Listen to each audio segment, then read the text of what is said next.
నమస్తే. ప్రస్తుతం మనం ఎల్కతుర్తి దగ్గర ఉన్నాము. ఏదైతే బీఆర్ఎస్ పార్టీకి సంబంధించి 25 సంవత్సరాల రజతోత్సవ సభ జరుగుతా ఉందో ఆ ప్రాంగణంలో ఉన్నాము. సో, ఇక్కడ ఎలాంటి పనులు జరుగుతా ఉన్నాయి? ఇప్పటివరకు ఈ పనులు పూర్తయ్యాయా లేదా? ఏంటి అసలు బీఆర్ఎస్ పార్టీకి సంబంధించినటువంటి ఇక్కడ సభా ప్రాంగణం చూడడానికి రావడం జరిగింది. ఒకసారి ఇక్కడ చూడొచ్చు. ఎంత భారీ ఎత్తున సెటప్ ఉందంటే క్లియర్ కట్‌గా నాకైతే ఒక బాహుబలి సెటప్ లాగా అనిపించింది. చూడొచ్చు. చాలా భారీ ఎత్తున సెటప్ ఇక్కడ ఏర్పాటు చేస్తున్నటువంటి సందర్భాన్ని చూస్తాను. ఆ స్టేజ్ కావచ్చు, పైన రూఫ్ కావచ్చు, లేకపోతే సైడ్స్‌కున్నటువంటి ఏదైతే వాల్స్ అవి కావచ్చు. సో, అతి పెద్ద సభ అని చెప్పుకోవచ్చు. ఇప్పుడు జరిగినటువంటి సభల్లోకి సంబంధించి ఇది కనీవిని ఎరుగని విధంగా ఈ సభ ఏర్పాటు అనేది జరుగుతున్నటువంటి అంశాన్ని చూస్తూ ఉన్నాము. దాంతోపాటు చూడొచ్చు పనులు కూడా ఇప్పటికీ కొనసాగుతూనే ఉన్నాయి. ఆల్మోస్ట్ ఒక 70% పూర్తయిపోయిందంటూ కూడా బీఆర్ఎస్ నాయకులు చెప్తా ఉన్నారు. ఈ సభకు సంబంధించి ఈ ఏదైతే ఈ వాహనాలు రావడానికి ఆ రోడ్డు కావచ్చు, లేకపోతే ఏదైతే ఈ ప్రాంగణంలో ఉన్నటువంటి ప్రజలు రావడానికి వెసులుబాటు కావచ్చు, ఇదంతా కూడా అరేంజ్ చేస్తున్నటువంటి అంశాన్ని చూస్తా ఉన్నాం. భారీ గేట్లు కూడా చూడొచ్చు. ప్రజలు లోపలికి రాకుండా, అంటే ఎక్కడ ఏ ప్రాంగణంలో ఎటు నుంచి రావాలి, ఎటు నుంచి ఎంట్రన్స్, ఎటు నుంచి పోవాలని అన్నీ కూడా ఇక్కడ క్లియర్ కట్‌గా ఈ ప్రాంగణంలో మనం చూస్తా ఉన్నాము. లైటింగ్ సెటప్ కూడా చూస్తున్నాం మనం. సాయంత్రం టైం సభ కాబట్టి సో, లైటింగ్ సెటప్ కూడా ఒక్కొక్క రూట్‌లో ఒక్కొక్క వేలో వీళ్ళు సెటప్ కూడా చేసినటువంటి అంశం చూస్తా ఉన్నాం. సో, పకడ్బందీగా చాలా పెద్దగా దాదాపు ఒక 300-500 ఎకరాలలో ఈ సభా ప్రాంగణం ఏర్పాటు చేసినట్టు తెలుస్తా ఉంది. దాంతోపాటు పార్కింగ్ కూడా అదనంగా ఒక 300-400 ఎకరాల్లో పార్కింగ్ కూడా ఉంటుందని చెప్పి కూడా ఇక్కడ సభ నిర్వహిస్తున్నటువంటి ఎవరైతే ఏర్పాటు చేస్తున్నటువంటి ఇక్కడ అసైన్ చేసినటువంటి బీఆర్ఎస్ నాయకులు చెప్తా ఉన్నారు. ఎమ్మెల్సీ పోచంపల్లి శ్రీనివాసరెడ్డి గారు కావచ్చు, సో తదితరులు బీఆర్ఎస్ నాయకులు ఈ సభ గురించి మనతో మాట్లాడడం జరిగింది, ఏర్పాట్ల గురించి. సో, క్లియర్ కట్‌గా అతిపెద్ద భారీ ఈ సభ అని చెప్పుకోవచ్చు. 25 సంవత్సరాల బీఆర్ఎస్ పార్టీకి సంబంధించి పార్టీ ఎట్లా ఆవిర్భమైంది, ఎట్లా తెలంగాణ ఉద్యమంలో కొట్లాడి పార్టీని ప్రభుత్వాన్ని ఈ తెలంగాణను తెచ్చుకున్నామనే విషయాలు, అదేవిధంగా ఇప్పుడు 10 సంవత్సరాలు బీఆర్ఎస్ చేసినటువంటి పాలన కావచ్చు, ఈ కాంగ్రెస్ ప్రభుత్వం చేస్తున్నటువంటి పాలన కావచ్చు, వీటన్నిటి కూడా ఇదొక చర్చనీయాంశంగా మారుతున్నటువంటి అంశాన్ని చూస్తూ ఉన్నాం. ఈ సభ వేదిక నుంచి కేసీఆర్ గారు ఇదే వేదిక నుంచి ప్రసంగించబోతా ఉన్నారు. సో, ఇక్కడే బీఆర్ఎస్ పార్టీ పండుగ జరుగుతుందని కూడా క్లియర్ కట్‌గా చెప్పుకోవచ్చు. దీనికి సంబంధించినటువంటి ఏర్పాట్లన్నీ కూడా క్లియర్ చేస్తూ ఉన్నారు, పూర్తవుతా ఉన్నాయి. ఇక్కడ వరంగల్ జిల్లాకు సంబంధించినటువంటి నాయకులకి ఈ పనులు అప్పచెప్పినట్టు తెలుస్తూ ఉంది. బీఆర్ఎస్ పార్టీకి సంబంధించినటువంటి అధినేత కేసీఆర్ కావచ్చు, వర్కింగ్ ప్రెసిడెంట్ కేటీఆర్ గారు కావచ్చు, కీలక నాయకులు కావచ్చు. సో, ఏప్రిల్ 27న సభ గురించి తెలంగాణ రాష్ట్రం అంతా కూడా మాట్లాడుకుంటా ఉంది. ఎట్లా ఉండబోతుంది? ఎందుకంటే కేసీఆర్ గారు చాలా రోజుల తర్వాత వారు మాట్లాడబోతా ఉన్నారు. ఇటు ప్రతిపక్షం పైన ఏం మాట్లాడతారు, అదేవిధంగా వాళ్ళ పార్టీకి సంబంధించినటువంటి ఏం మాట్లాడతారు, ప్రజల గురించి ముఖాముఖి అవుతారని చెప్తా ఉన్నారు, ప్రజలతో మాట్లాడతారని చెప్తా ఉన్నారు చాలా రోజుల తర్వాత.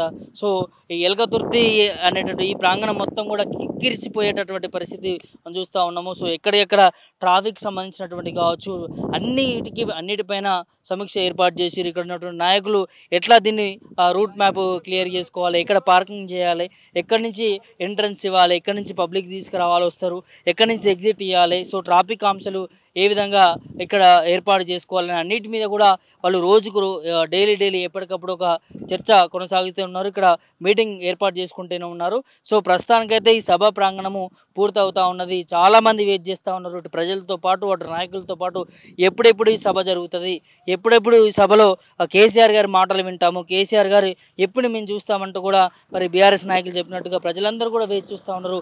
ప్రజలే ఇవాళ స్వచ్ఛందంగా వస్తూ ఉన్నారని చెప్పి కూడా మాట్లాడుతూ ఉన్నారు. మరి చూడాలి, ఈ నెల ఏప్రిల్ 27 రోజున సాయంత్రం ఇక్కడ నేనున్నటువంటి ఈ ప్లేస్లో ఖాళీగా ఉన్నటువంటి ఈ ప్రదర్శనలో కిక్కిరిసిపోయేటట్టుగా జనాలు తండోపతండాలుగా స్వచ్ఛందంగా వాళ్ళే తరలి కేసీఆర్ గారిని చూడాలని వస్తూ ఉన్నారనేది సమాచారం అయితే అంతా ఉంది. బీఆర్ఎస్ నాయకులు కూడా మాట్లాడుతూ ఉన్నారు. భారీ ఎత్తున సెటప్ చూడొచ్చు.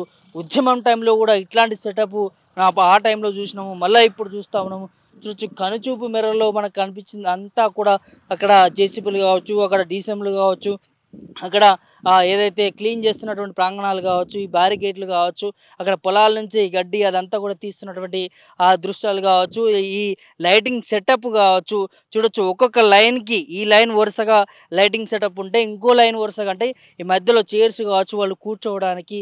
సో, ఎక్కడ కూడా ఇబ్బంది కలగకుండా ఈ బ్యారికేడ్లు కూడా సో ఈ సభ ప్రాంగణానికి కావచ్చు, వచ్చే జనాలకు కావచ్చు, ఎవ్వరికి కూడా ఇబ్బంది కలగకుండా భారీ ఎత్తున ఏర్పాట్లు అనేది ఇక్కడ కొనసాగుతూ ఉన్నాయి.